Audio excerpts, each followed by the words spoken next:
Alright, so we're going to do a tomato review today on this tomato right here, and this is called the small egg tomato. This particular tomato is a wild tomato. I believe it's from Mexico, but I'm not 100% sure. I will put all the details in the description. You can read about it there. Offhand, I'm doing review after review after review. I don't have all the details directly in front of me, so you'll have to read in the description or visit my website and you'll see it there. So this is called a small egg tomato. It's a currant tomato, so that means it's a Solanum pimpinellifolium. And it's unusual for a pimp to look like this. Normally pimps are usually round and they're ranging in size from, I'd say, maybe about 3/8 of an inch to even down as small as 1/4 of an inch, or even sometimes even smaller. So this is maybe slightly bigger than that, but it's elongated, and it's just unusual for a pimpinellifolium to have this type of shape. So this is very unusual. But nevertheless, let's cut one open for you and see what it looks like. We'll cut it long ways with this because that way you know.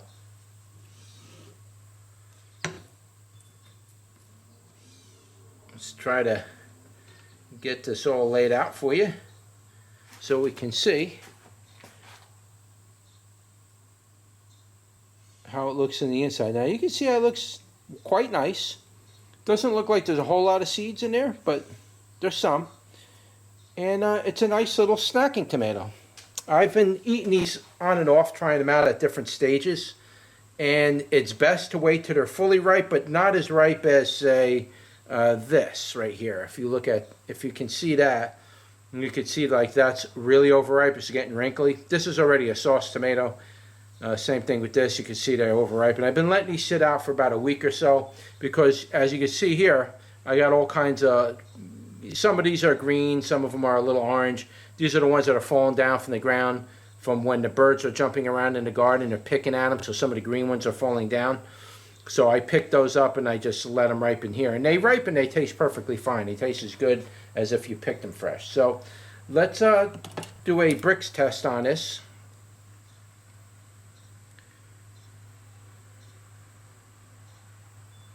Not much juice, but that's all you need for bricks. Alright, so that one's a 6 on the bricks, which is a little higher than I've been getting this year. So it's a 6 on the bricks, and let's give that a go. It's such a small tomato; it's hard to grab the flavor. It has a very nice, rich tomato flavor. Has a little bit of sweetness in there. You can taste the sweetness, and then there's a tangy. You can taste the tanginess, but the tanginess is paired very well with the tomato flavor. So the tomato flavor is really coming from the seeds. And that tanginess is kind of, right in the middle of it. The skins snap with it when you chew them, so they break up really nice. It's actually quite a nice tasting tomato. It has a very good flavor to it. Problem is they're so small, you got to eat bunches of them. It doesn't taste like an Everglade tomato, and I've been eating the Everglade tomatoes quite a bit. So it doesn't taste anything like an Everglade. This tastes like a regular tomato, but it's a pimp, so it's a very small tomato. Very delicious. Guys, you can make sauces with this, flavor-wise, very easily. As far as, like, if you wanted to make sauce with that tomato, you can let them get really ripe like this, for example. And you can let them get really ripe and then just squeeze them just the way they are, squeeze them right out of the skins.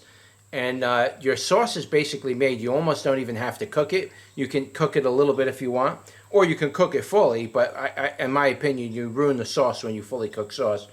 But at that point, you're ready to go. It's definitely a delicious tomato. What else do I know about this? I don't really know too much about it. I just know that it's a wild tomato, and I'm not really sure of anything. I know it's from Mexico, so I believe it's from Mexico. I'm pretty sure it's from Mexico. But it's a good tomato. Again, here you go. Here's another look at it. Try to give you a better view. Got the light on above so you can see a little better. And really that's about it. I mean, if I was to rate this tomato, I'd probably, for a pimpinella folium, I'd probably rate this pretty high, even a little higher than the Everglade. And that's kind of hard for me to beat because the Everglade is absolutely so productive. Once the Everglade tomato gets adjusted to your environment, it's unbelievable how many tomatoes that plant can put out. One plant can fill out a 5-gallon bucket easy. So I mean, because of the production wise on the Everglade tomato, it makes it very hard to beat that tomato because you literally get so many tomatoes, it's ridiculous. And when you get a 5-gallon bucket full of tomatoes, that's basically at least a half a 5-gallon bucket worth of sauce. I mean, yeah, it's going to be mostly seeds, but you make it a cold sauce where you heat it just a little bit and then you eat it that way. So it's a highly productive tomato. Now, flavor-wise, I like to flavor this a little better than the Everglade tomato. Now, the Everglade tomato tastes good.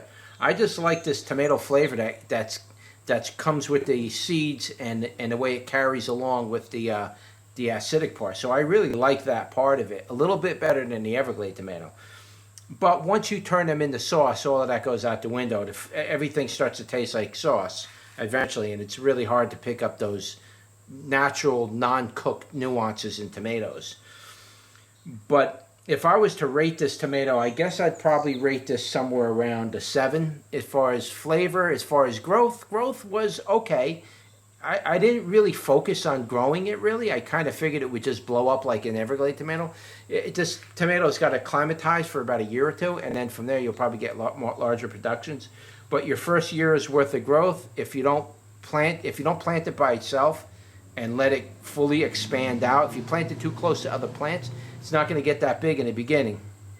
But I'm sure as it acclimatizes, it's going to grow monstrous. But it didn't do that good with production this year for me. I mean, I probably got I'd say maybe 10 times what you see right here, maybe even a little less than that. I'd say 8 times what you see right here, which is really nothing for a pimp. I mean, I'm used to filling up 5-gallon buckets. So, I mean, that's not bad. That's a good little pile like this. But I'm pretty sure the next year will probably produce a lot better. I'll grow it by itself and see how it does that way.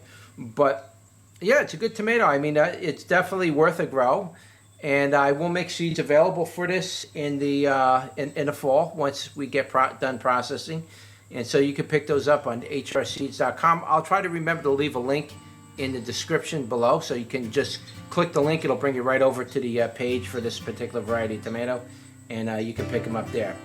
All right, so don't forget to like, share, and subscribe, and I'll see you on the next one. Take care.